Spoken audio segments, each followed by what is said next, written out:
লক্ষীপুৰ বিধানসভা সমষ্টিৰ 121 number pulling বুথত মই মোৰ পত্নীৰ লগতে ইয়ালৈ আহি ভোটদান কৰিলোঁ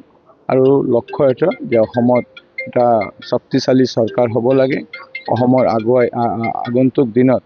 যাতে ভালকৈ আৰু বিকাশ হ'ব লাগে ডক্টৰ হিমন্ত বিশ্ব শৰ্মা ডাঙৰীয়াৰ নেতৃত্বত সেই লক্ষ্যৰে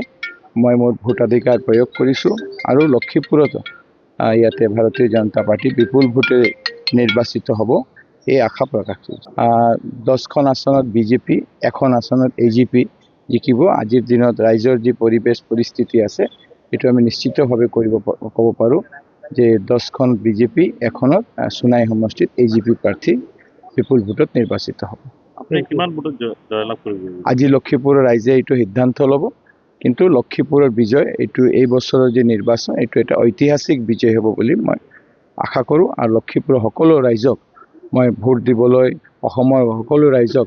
ভোট দিবলৈ মই আহ্বান কৰিছোঁ যাতে সকলোৱে ভালকৈ ভোট দি এই গণতন্ত্ৰক আৰু আমি শক্তিশালী কৰোঁ। যিকোনো খবৰৰ বাবে যোগাযোগ কৰক আমাৰ এই নম্বৰত 9181 307 2221।